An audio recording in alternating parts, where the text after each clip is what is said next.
So let's make it official. Let's get started. So want to welcome everyone to our to HeadSet's IG Live Thursday, Mental Training Thursdays. It's great to have Colin Stevens with us. I've known Colin for a little bit of time now, and kind of love just your history in regards to a position that we both share in common. So both former goalies, and just talking about a little bit more mental skills today, but just your experience as an athlete and just going through some of your accomplishments. I love the national championship that you all won with Union College a few years back. I think it was 2014. Yep. I think you had one more year, right? Senior year, and then you turned pro. Like you went back for your senior year, correct? Yeah, so man, I got to think about this for a sec. I think my freshman year was 2009 and 10 or 10, 11, 9, 10, 9, 10, I think. So, yeah, 2014 was my junior year. We ended up winning it all that year. And then 2014-15 would have been my senior season, so I did 4 years at Union. Graduated in 2015 and then signed as a free agent with the Florida Panthers after my senior year there. And went on to play 3 years pro all in the minor leagues. But still, yeah, it was a great run, and I learned a lot, and I met a lot of great people. Awesome. And that's what we're going to just kind of tap into, right? Your wisdom, your experience.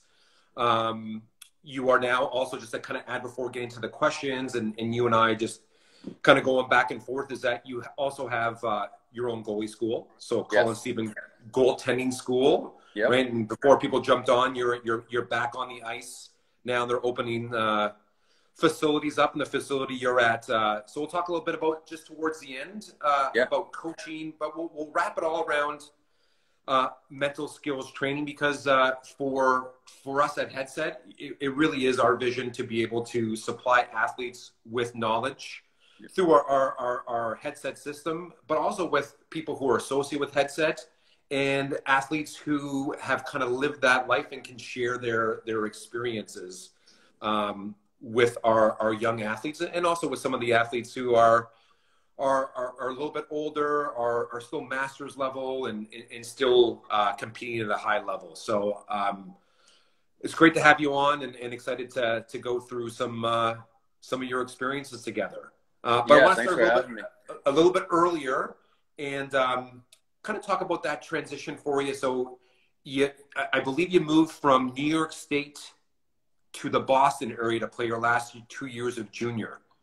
Correct. So maybe 16 around there when you moved? Yeah, so my junior year of high school was my first year in the Boston area. My 10th grade year, I was at Albany Academy, which is like a prep school in upstate New York. So I did that for a year.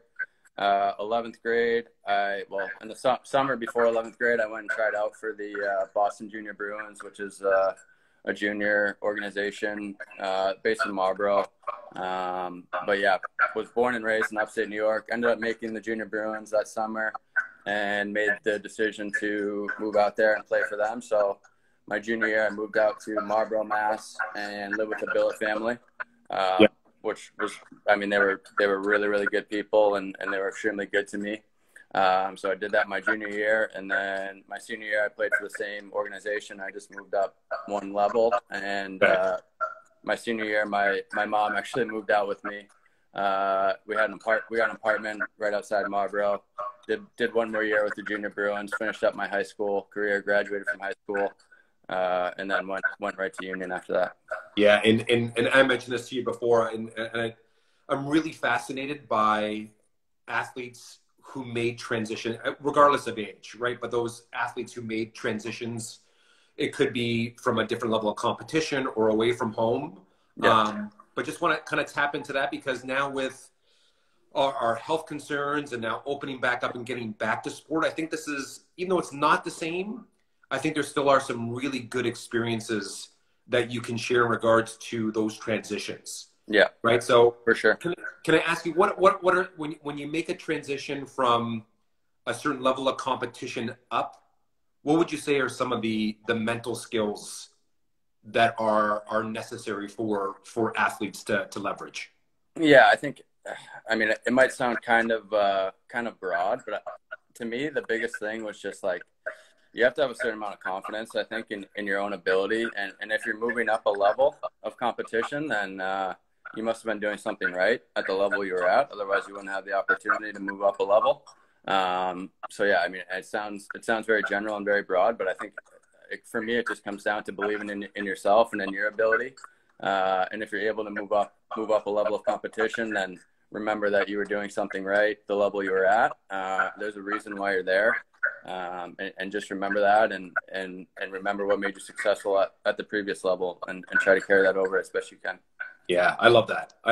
And that's for even coming back to sport now. But if people are making transitions to very soon or in September to a new team, that the reason why you're there and genuinely remembering those reasons, I think, are so important. Yeah. Right. Yeah. So that genuine belief and remembering and having examples of this is why I am here, I think goes a long, long way. Yeah, for sure. I think, especially every level you go up, the game gets faster, it gets a little harder. But if you remember why you're there and you remember what made you successful at the level you were at before, then there's no reason why you can't find the same success and keep climbing levels. So yeah, I agree 100%.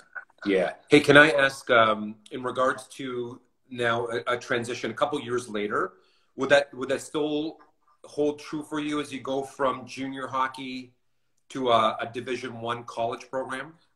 Yeah. So obviously that's one of the bigger transitions, I think. Obviously, especially for me. So what happened was, I finished up my senior year of high school. I was supposed to actually do another year of juniors, out in the USHL, but at Union, the goalie they had ended up signing it, and he left school early because he signed an NHL contract. So he left school early, and I ended up getting pushed up a year at Union. So I went to Union as an 18-year-old, which ended up being a good and a bad thing for me, I think. The thing about college hockey is you can be an 18-year-old freshman and you can be playing against a lot of 23, 24, even 25-year-olds. So that gap between 18 and 25 is a pretty big difference in terms of physical strength. And along with that too, I think comes more on the mental side. I think it's a maturity thing. 18 and 25, there's a huge gap. So yeah, I think for me, coming in at 18, I don't know if I was 100% ready at the time, but I was lucky because I didn't jump right into playing every single game, whereas in junior hockey, I was playing all the time. I was playing almost every game. So jumping into college hockey when I kind of came into a backup role when I first arrived at Union, I think it actually ended up being very beneficial for me because I was able to kind of learn the ropes day in, day out, rather than kind of just getting like thrown right into the spotlight and seeing how I did. So I think I benefited a lot from kind of like easing my way in and using practices to get better every day rather than just getting thrown right into every game. Yeah. I'm not sure how it would have gone if I showed up at 18 and got thrown right into it. I don't know if I would have been ready or not. Yeah, but what you mentioned is so important in regards to just as you make that transition. Everyone's is a little bit different based on the situation they're in. Yeah. But I think that's really good advice for people is trying to learn, right? But also trying to kind of make your way, right? It's a fine balance, right? In regards to trying to make an impact, but then just trying to, there's that learning curve that's necessary once you get to this new team. Yes, for sure. I think it's hard too because, like I said, in juniors, I was playing every game. So you want to play, obviously, but sometimes I think, especially because I was fortunate, I backed up a goalie by the name of Troy Grosnick at Union when I first arrived, who was an unbelievable mentor for me, like one of the hardest working guys I ever played with. So I think when you find yourself in a situation like that, when you come into one of those transitions, having someone like that as kind of like a mentor is extremely valuable. I don't think I don't know what would have happened had it not been for Troy. Like I learned so much from that guy. I was extremely appreciative of that. So having a figure like that helps a lot too. Yeah, but even for your tandem, it's kind of interesting, right? So one is your ability and want to learn from someone, but also his want to share with you. Exactly. Because he had probably done the same thing at some point in his career, right? So it's like once you've been through it, you're able to carry that and use what you've learned in that situation and pass it on and so forth. So once he left and I took over the starting job, then did the best I could to do the same thing that he did for me and so on and so forth. Hey, because it sounds like for a year or two you backed up, right? Yeah. Is that? Yeah, I backed up my freshman and sophomore year. I backed up Troy Grosnick, and then he left after his junior year. Same thing. He signed with San Jose after his junior year, and then my junior year was my first year as a starter. Hey, can I? And this wasn't one that I was thinking about, but you got me thinking about the position and but also just in sport where that new person coming in, like how did you keep motivated? One, number two is how did you know that you were ready to take on, I guess, the lead role? Well, that's another transition, I guess, right? If we're talking about transitions, that was another huge one. I remember finding out that he had signed and he was leaving because he still had one more year left of eligibility, and I would have been a junior that year. So I guess you're kind of conflicted because he had helped me out so much, but at the same time, it was my junior year, so it's like, okay, like I gotta get going here. So yeah, I mean that the team had been really good the first 2 years, and just watching, I was able to pick up a lot of things through practice. I think I was able to pick up a lot as far as my confidence goes, and as far as like the speed of the game at the Division I level. I think I picked up more through the practices in my first 2 years than anything else. I think I got better and better as those 2 years went along. I treated practices like my games, and I would just try to be the best goalie on the ice every practice. I mean, I wasn't every time, but that would be the goal because when you're the backup, you have to treat practices like they are your games. So that's kind of what I did. I just battled as hard as I could every day in practice, and I knew that eventually my time would come. And then my junior year, eventually my time came, and I took advantage. Yeah, and I love what you're saying, and linking it back to just that mental kind of strength and that mental training part of the HeadSet. We do a lot of that. A lot comes from practice. Absolutely. Right? And really keeping track of your practices. Yes. I think that's extremely important. I think I call it deliberate practice. So for me, you have to train with a purpose, right? So if you just show up to practice every day and you have no idea what you want to work on, you have nothing in mind, it's better than doing nothing. But I think you have to try to make the most out of every practice, and you have to be conscientious and you have to be aware. And I think it's important to keep some kind of track everything you're doing somehow. Personally, I think HeadSet's a great way to do that. But it's just important to stay on top of that. Yeah, well said. Like a couple things from there is deliberate practice, right? You're going in with a purpose. Yeah. You've set some pieces in place for every single practice. And then you're documenting it, right? Absolutely. Somehow you're keeping track of how I'm progressing. Yeah. And you need that because I'm just trying to think about how many practices. So many practices. Right? Especially with U.S. and Canadian college hockey, you practice a lot more than you play. Yes, absolutely. So there's a whole lot of practices. Yeah. Yes, it is. And the way you go about those days, those practice days, the way you approach them and your attitude and your mindset when you show up at the rink every day will translate over into the games. Absolutely, 100%. Yeah. And even outside of hockey, the very best in their sport, they track their practices. That's a common. They work hard like you did and your goalie partner. Yep. And then number two is people track their training. Yeah. And I think that's absolutely essential. Yeah, absolutely.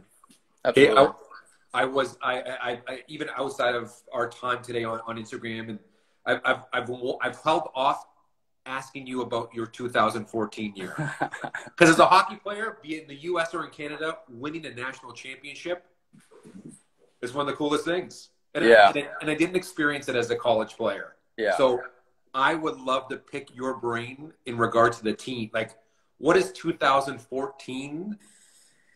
Honestly, it's look funny, like, feel like? Yeah, it's funny. It's one of those things that like people ask about it all the time, and it's honestly it's hard to put into words. On paper, I don't think. I mean, we had a couple guys who were extremely talented, but if you were to look at us on paper up against like a BC or a Minnesota or North Dakota, like I don't think that we were the better team on paper necessarily. But I think we worked harder than other teams. I think we were probably closer off ice than other teams. Like we had a really good group of guys that just bonded really well together. Like off the ice, we were all hanging out all the time. Like we did everything together. And like I think honestly, we probably practiced. Our practice probably went longer than any other team, and I think we worked harder, like I already said, than any other team. And then we just felt like we went into every game where we felt like we were going to win every single game. And as the year went along and we were winning more and more and more, I think it got to a point where everybody kind of bought into that mindset where, like, we were online, the newspaper, whatever, like they might write us off as underdogs, but we really didn't feel like we were underdogs at all. Like we went into every game thinking that we were the best team and we were going to win that game. So I guess in some ways it just goes back to that confidence thing, but it's honestly hard for me to say where that really came from and how everyone bought in so much. But yeah, I think we went into every single game. I don't want to say knowing we were going to win, but everybody was so bought in that we got to this level of confidence that we were able to go all the way and win the whole thing. Was there were there any? And I didn't check to see how the group did the year before. Did you guys have a solid team the year before? Yeah, we had good teams. So my freshman year, we actually went to the Frozen Four. Also, we lost in the Frozen Four that year. My sophomore year, we had a good team again. We went to the tournament. We missed the Frozen Four by one game that year, and then junior year, we won the whole thing. The senior year, we were not so hot, but overall, but you guys were 4 years. You guys were elite for at least those 3 years. Yeah. We went on. We were pretty hot for 3 years. Yeah. Any differences like in regard to that sophomore or freshman year to that junior year? I know the collective like confidence piece. Yeah, I think to a certain extent, I think it's like having been there. Like I said, freshman year we were on the Frozen Four, so that's kind of like the big stage, the bright lights. We didn't get the result we wanted our freshman year, but just being in that situation, I think everyone took something away from it. And obviously losing is never fun. Losing sucks. So I think everyone kind of took that feeling in their gut and took it home with them over the summer and used that feeling over the summer as motivation. And then came back our sophomore year, same thing, like came pretty close, lost again. So that's 2 years in a row of like working so hard, getting so close. And then junior year, everything just fell into place. Yeah. Hey, I want to get to the day of that championship game. Yeah. But before then, did you feel, and like, so you're backing up for 2 years, team is really good. Yeah. And then you're thrust into the starting position. Yeah. And any pressures that you felt? Yeah. Can you go into the pressures of taking over the starting goaltending job? Yeah. Well, as you know, goaltending, regardless of the situation, comes with pressure as it is. I'm biased, but I think it's probably the hardest position mentally in all of sports. Coming from a goalie, of course, I'm biased, but that's just my 2 cents. So, yeah, I mean, going into my junior year, taking over the starting job, especially with how good the goalie before me had been, how good the team before me had done, I felt a ton of pressure on the inside. I tried my best not to show it on the outside because you don't want the other guys in the locker room feeding off that. Yeah. They don't want you to know that you're nervous. So I think if you ask them, they would probably say, like, no, like, didn't faze them at all, or hopefully they would say that. But yeah, I tried not to think about it as much as I possibly could, but like I'd be lying if I said it never crossed my mind, right? I think it would enter anyone's mind in that situation. Obviously I wanted to keep the ball rolling. And then like once I got the first couple games under my belt, I feel like it became a lot easier because it kind of like reaffirmed that I could do it and then I belonged there. So I reeled off like a couple wins earlier in the year, and then from there it's like, okay, you're just doing the same thing that you've always done. Yeah, and I like that. You mentioned it at least once during our conversation, is reminding yourself of what is making you perform well, or what has allowed you to get you to where you currently are. And I think just those memories, those images, things that you say to yourself that can remind you that you belong, that you can perform at that level, it really is beneficial to truly believe in it. Yeah, one thing, just going off what you just said, I think a big thing for me is everybody pays attention to what's going on. If things aren't going well, then they're all over the place with what am I doing wrong? What can I do better? One thing that I've noticed over the years is that when things are going well, nobody really pays attention to what you're doing during that time, because you just say, oh, okay, things are going well, whatever, no big deal. But I think it's important to step back and kind of try to realize when things are going well, what you're doing during that time, that things are going well, not just when things aren't going well. Yeah, no, well said. And if there are young athletes, but athletes of all ages, I think that's something to take away from today is just tracking it. Even when things go well, like what is it that's going well? And when the adjustments need to be made, when it's not going as well, it could be a period, it could be a game. Yeah. It's making those adjustments. And I think the time spent coming back to performing at that level, it shortens. Yeah. Yeah. For sure. For sure. All right. Now it's that championship game, right? Yeah. So sorry, getting off track here. Yeah. No, this is I love this, right? In regards to for myself playing the same position at a pretty similar level, we never made it to that, right? So that final game in university, I just kind of want to learn from you, like, how did that day unfold for you to get yourself ready? I don't even know. So we were in Philadelphia. Honestly, it's funny. Like I remember, what I remember most, I remember the night before the game the most, like in the hotel room. I remember that more than even like the day of, because I think like we were watching the game, the earlier game, to see who won, to like see who we would play in the championship. So we were like watching that game on TV. We found out we were playing Minnesota. Like Minnesota scored with like 2 seconds left or something crazy to beat North Dakota. So they were going nuts. Like they had all this momentum. Like, so we knew who we were playing. And then after that, it was like, I guess I just tried to treat it. I don't want this to sound the wrong way, but I try to just treat it like any other game, because I'm a big believer that, you can kind of psych yourself out and overthink things. And it goes back to what makes you successful, why you belong. You've had success in the past. You have to keep doing the same thing. So I tried to block out as much as I can. And then the morning of the game, the night before the game was the worst for me, like pressure wise, like I'm in a hotel, like just trying to watch TV, just trying to take my mind off it. And then the morning of the game, like, I think the day of the game was a lot easier for me than the night before. Didn't sleep great, but woke up, went to the rink, had a pregame skate. Like, I think that was good for me, just to like get a little sweat in and get the blood flowing. And then like the good thing about it is every game day you have the same routine. So it's like, go to the rink, do your pregame skate, go get pregame meal, go back to wherever, take a nap, go to the rink. So I knew what my routine was going to be that day, and I think that helped me a lot, because I just followed the same routine I'd been doing. And then once I actually got to the rink for game time, the nerves started to creep in a little bit again. But I remember in the locker room before the game, like, I think everyone was just trying to keep it loose. Like, we were joking around, laughing, like kicking the soccer ball around, just trying to keep it as loose as possible.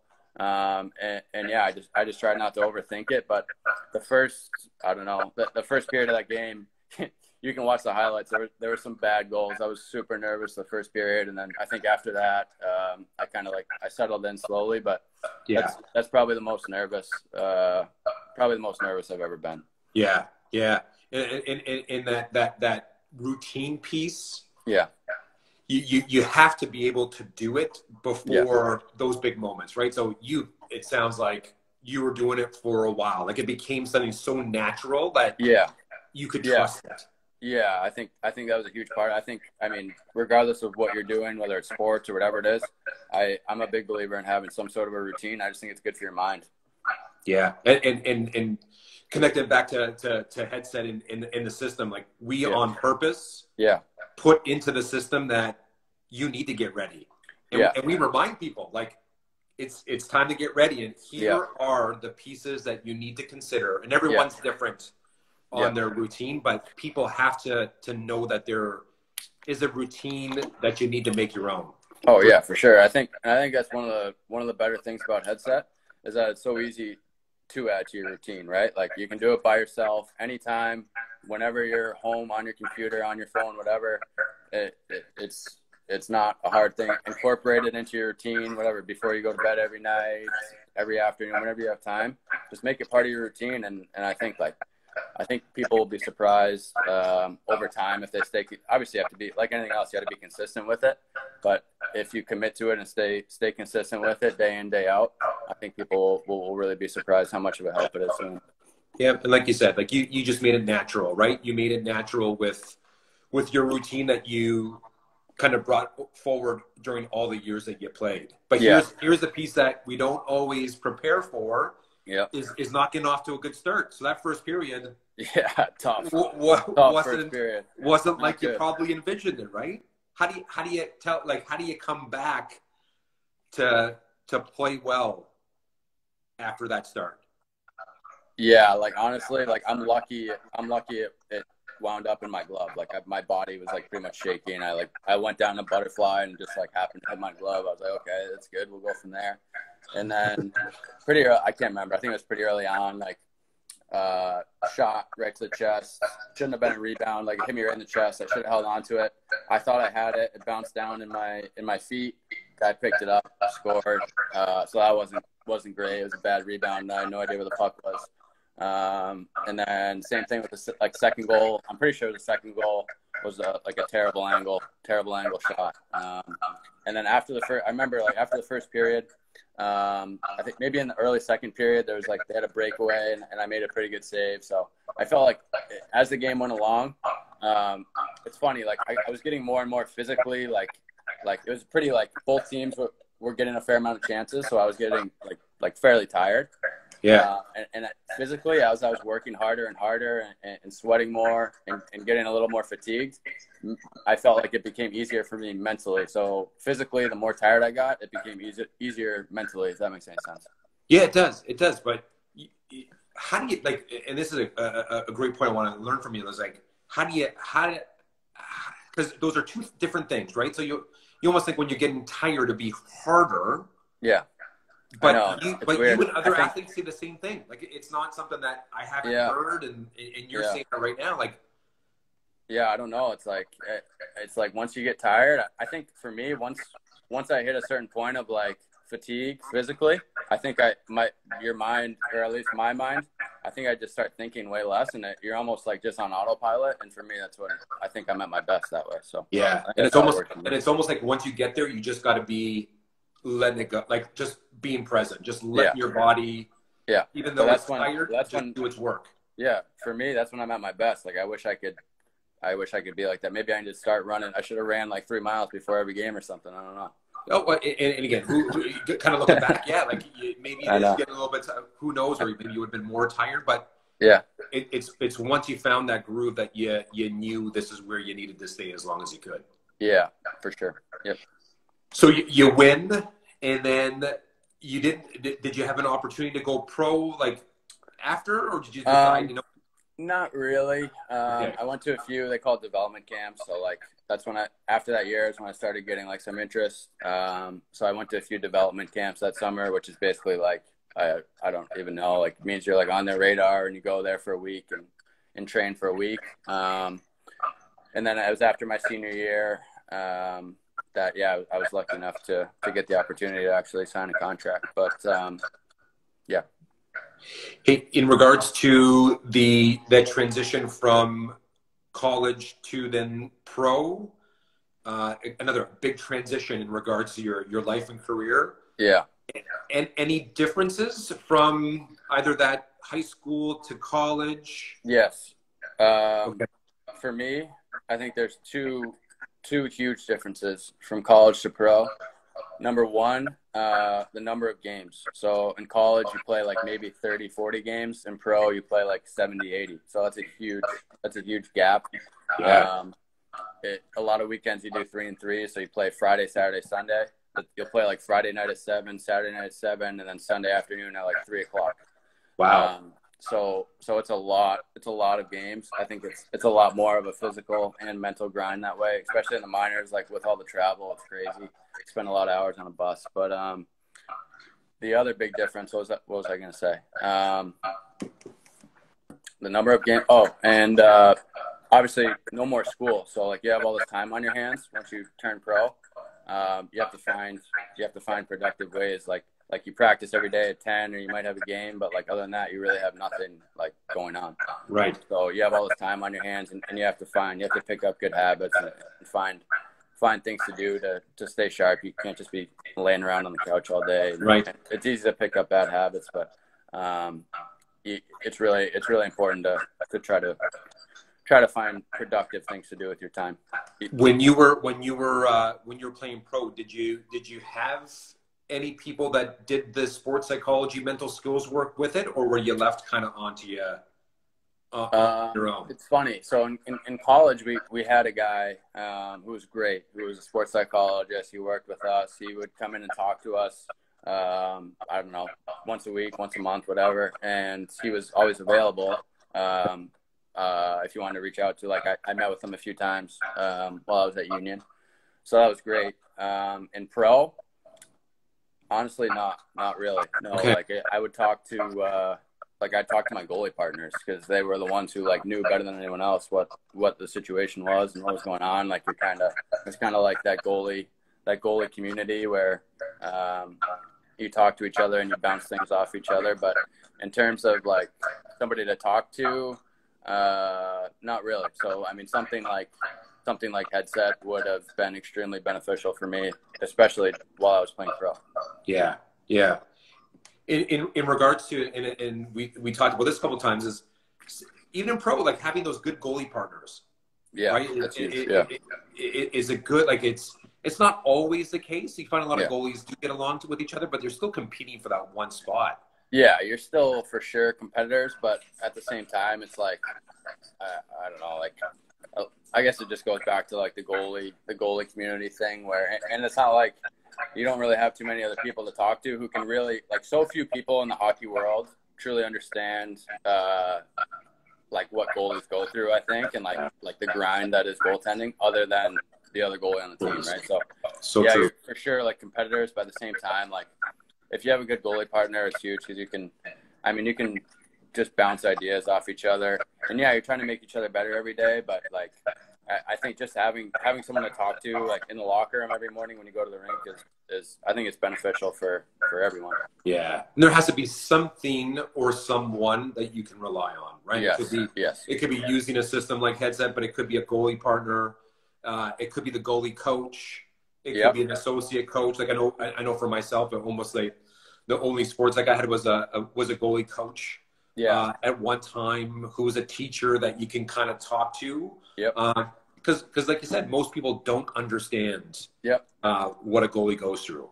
Yeah, and we had like in college, we had our assistant coach was pretty much the goalie coach, so he helped me out too. But in pro, like most teams had a goalie coach, but when you're in the minors, you don't see, most teams don't have a goalie coach who's there every day. So I would see a goalie coach.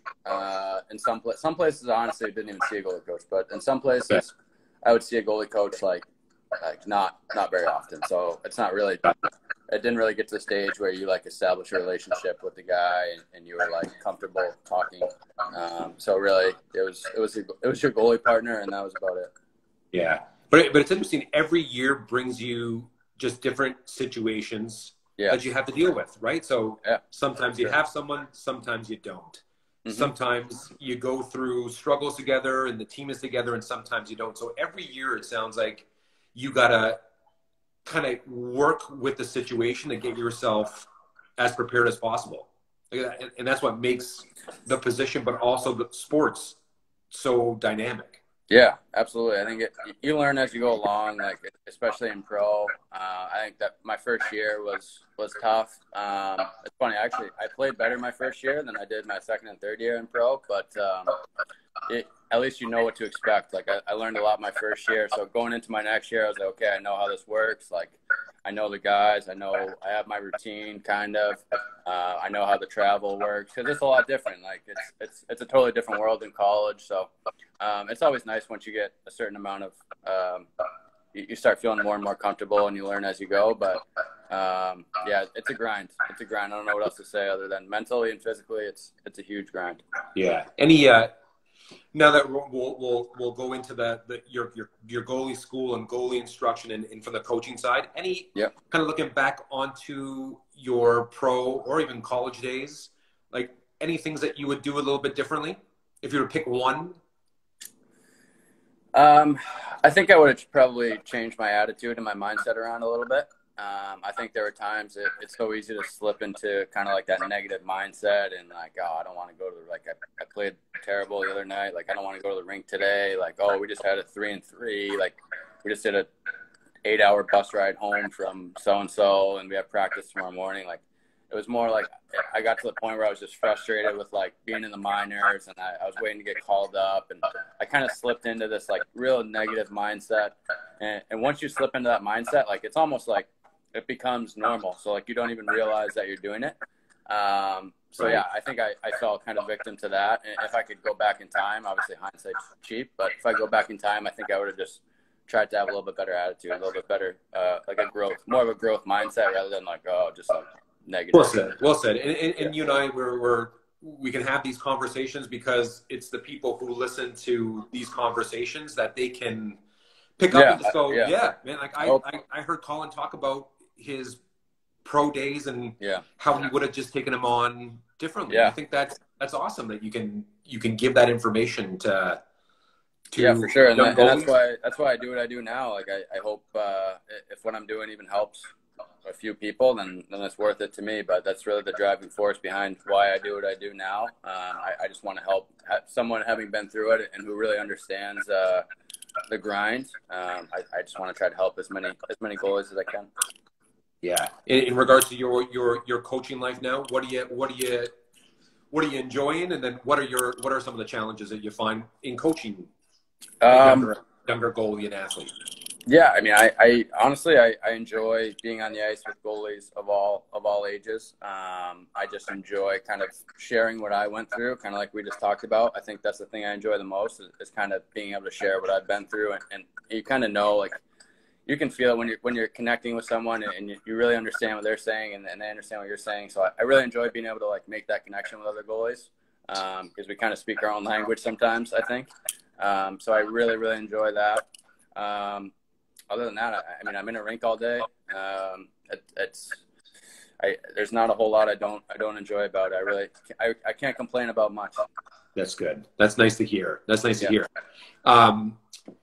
If anyone has any questions, we're kind of going back and forth. And for sure. Thoroughly enjoying this. If people have questions, throw them out there. I'm just grabbing a phone charger quick before my phone. Yeah. You go. I'm here still. Hey, as you're walking and looking for the charger, are there now, looking at the younger athlete, are there any mental skills that you look for in young athletes? For me, I don't know. I guess to a certain extent it's a mental skill, but I think listening. I think listening is really important. I think a lot of, especially young kids, you can kind of tell the ones who want to be there and the ones who don't really want to be there. And when you're talking or explaining something to someone, you can kind of tell if they're listening or not. So for me, I think the biggest thing, and it's not just for goaltending, it applies to anything, is work on your listening skills. Nice. Become a good listener, and I think that will help you in a lot of aspects of your life. Yeah, well said. Great takeaway. I'm just going to also add something that you mentioned earlier about mindset, right? So for the young athletes it might be their fourth day of goalie school for the week. Yeah. And they got that fifth day. Yep. Right. And it still is that mindset that getting ready for the first day of a goalie camp. Yeah. Right. And it's just that mindset, little tips to be able to make that day or that time or that hour, right, be as productive as possible. Yeah. You got to learn to embrace it. Like, it's not always going to be easy. The people who are successful are the ones who are able to embrace the grind and they find a way to make it fun too. Like they compete within themselves and they find a way to make it fun to go and do what they do every single day, even when they don't want to. Like that's the true test is being able to do it on the days that you don't want to do it. Yeah. And coaches, they watch for those things. Yeah. Oh yeah. The good listener, the coachable athlete, that goalie who has got a good attitude. Yeah. A team player. Like those are all those characteristics that it may not show up on a scoreboard, but they sure do influence people's judgment. Yeah, absolutely. Hey, Jay Galea, who you know, has a question for you. Yeah. How are goalies today different than when you played? I don't think it's too much different. I think back when I was first starting, and it wasn't like the world wasn't too much of a different place then than it is now, but I don't know. I feel like more kids were like, I want to use the word obsessed with it back like a couple of years ago than they are now. I'm not saying that kids aren't into it now, because certain kids are very much into it. But like I was, if I wasn't at the rink, if I wasn't in school, well, even when I was in school, unfortunately, but even like when I was at home, I was thinking about hockey. I was on the computer, like looking at goalie stuff online. I was watching highlights. So I use the word obsessed to describe it. And I think like once you reach that point, then and you're obsessed with it, then that's how you get really good at something. But yeah, I think less kids are that level of obsessed with it now than were years ago. But I could be wrong about that. That's just kind of the takeaway that I have. Yeah, no, I think that's a valid point in kind of using whenever it comes for an athlete, you see the passion in them, and I think it's interest, and they get good too, right? So it might come from different factors of they believe they're getting better, they're liking it. Maybe there's a good coach like yourself. Yep. Maybe there is a great save they remember, or a video that's out there that shows their worth. But there is something, and I think it's across sports that people have this passion, this attitude to just like bring it on, right? Yes. I can't get enough. Yeah. Can't get enough. That's everything. To me, For sure. That's everything. And you can't really teach that, you know? So it's like you either have it or you don't. But to me, that's like, that goes a long way. But I will say is that you can, as you're saying, like you can still learn from others. Like, just like you said, like the one, and I forget his name, but the one goalie, your partner who just, like, he worked hard, right? Like you just got that, you looked at him probably from down the rink and went, damn. Yeah. He looks hard. Like he works hard. Yeah. And I still think you can do that with that. Like, man, he's passionate. Man, he cares. Man, she is really dedicated to her craft. Yes, absolutely. And I think you try to approach every day with that mindset. And I think that's the goal when you do that, is you hope that someone picks up on it and you're able to have that impact on someone. I think especially and what I'm doing in coaching, I think that's pretty much the goal. So that's what I try to do every day.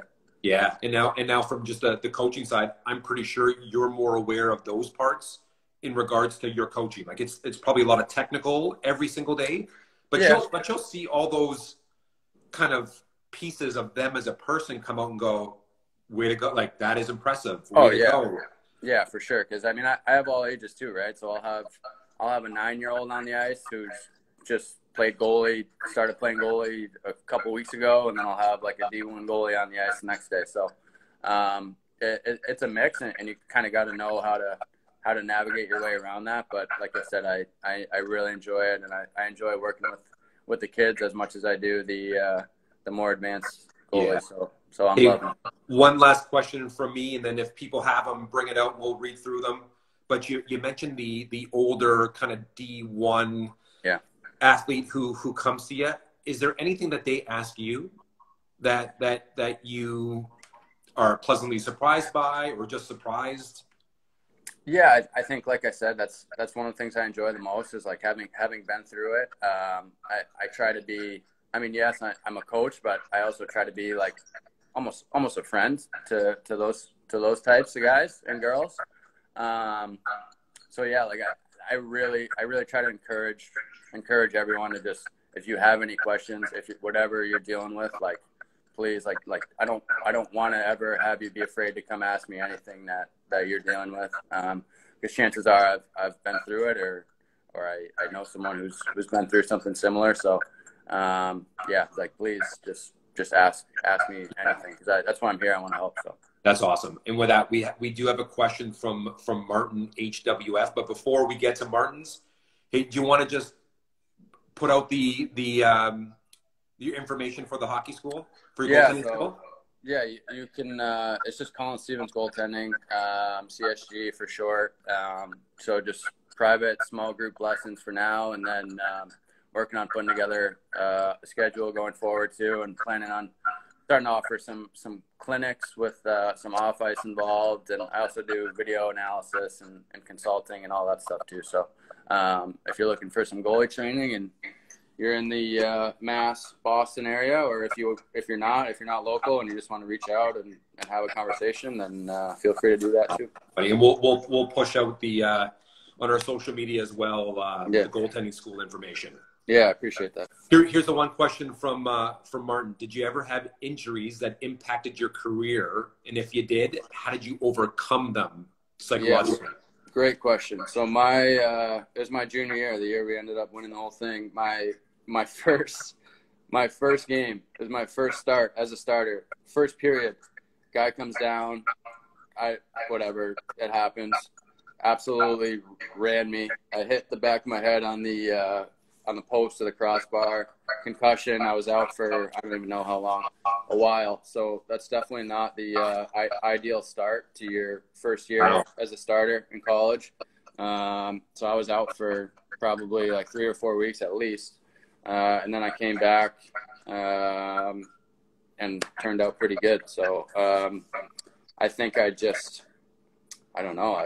It's tough to say what went on in those 3 to 4 weeks, but I think I was probably feeling a lot of pressure and feeling a lot of stress going into that first game. So I think having that 3 to 4 weeks to kind of just like reset and kind of reevaluate like what I want to do here, and you were able to step back from it rather than like that go. I was able to step back and slow everything down and be like, okay, like let's just take it a day at a time, like slow down, we're good. So obviously you never want to get hurt, especially head injuries suck, but at the same time having those couple weeks off, I think in some ways was actually beneficial. That's a great mindset for concussions, but injury, and then just not trying to, it's that pressure that you might be to push it to get back, where you're almost like your patience and belief that things would work out. We're big for you. Absolutely. I think I'm naturally pretty optimistic, and I always I'm a glass half full person, so I try to carry that over into whatever I'm doing. Yeah, but you know what? As you're talking through and not even knowing that how you started that championship year, it's work, man. The mental skills part, just like the physical part, it's work. You got to work on it. It just doesn't come to you like this. You have to be able to work at it. You go through enough difficult situations and you grind for long enough, it's like it kind of hardens you in some ways. So I think you learn a lot just being a goalie. You learn a lot about yourself, and you learn a lot about life in general. Yeah. Go one more. Mark had another question. Who was your favorite goalie growing up? So Marty Brodeur was my favorite growing up. I wore number 30 for Marty Brodeur. My dad was a big Devils fan. I remember watching back in the day, maybe it was like 2002, 2003. I don't know. Back when they used to be pretty good back in the day. Yeah. Couple cup runs. I remember watching the Devils. I think they were playing Anaheim that one year when it was Brodeur versus Jaguar in the finals. Yes. Yeah. And I remember watching that series down in the basement with my dad, and it just goes back to like being absolutely obsessed. Like after watching that, I was like, just bring me to the rink, just drop me off at the rink, and like pick me up next week. Legendary. Oh, man. Yeah. I was talking to my son the other day. Jaguar does not get enough, I think, recognition too for just some great seasons he had. Oh my God! Well, in that series too, he was unbelievable in that series. Oh my goodness, he had two playoff runs where he was just unbelievable. So good. He just blocked too. Like pucks just hit him in the chest. He was in the right spot every time. I wish more hit me in the chest when I played. Like that's like me too. And just kind of, and for people like goalies, and again we're biased, but goalies, especially for those ones that like I was again with my son, just we're looking through Flurry videos. Yeah, he's fun to watch. But more it was about him as a teammate. Yeah, unreal. Everybody loves him. Like he's the best. That's the first thing everyone says is like he's the best guy in the room. Everybody loves him. Yeah, like it's just even to show that part of him. Like he had all these highlights, but then there was as many of great mentor, great teammate. Yeah. Been through a lot of ups and downs. Great mindset. Prepares for it. So. Yeah, for sure. No, this is another one of my favorites. Another one of my personal favorites. He'd be probably top 3 for me. Hey, any guys that you that when you were playing pro, like in the A and the East Coast Hockey League, that you appreciated? I played against a guy in the American League, a guy named UC Saros. I don't know if you know that name, but he's with Nashville now. He's a ton of like watching him was fascinating to me because he's not a big guy at all. I think he's the smallest goalie in the NHL, and he puts up really good number. Like I think Nashville he just signed a ticket with Nashville. Did he re-sign with Nashville? I think so. Yeah, because he's probably. I don't know what he is on paper, but he's not a big guy, and he's such a good skater. He's such a good athlete. Like, I don't know how he does it, but I remember being on the other end watching him and just being like, wow, like this guy's in the wrong league. He's unreal. But yeah, that's one that sticks out to me just because like I don't know, he was honestly so fun to watch. Yeah, and he does even for me too now, and. It's just the size and how he holds himself and plays so well. So athletic, like moves so well. His feet are so good. Like everything, just so sound all around, so good. Everybody, this was great. I really appreciated just the time that you spent, but all the words of wisdoms and nuggets that athletes can take away from today. Really appreciate it. Yeah, no, thanks for having me. I enjoyed it. Thank you very much. Awesome. All right, everyone. We're going to say goodbye for today. Colin, thanks again, my friend. All right. See you later. Thank you, guys.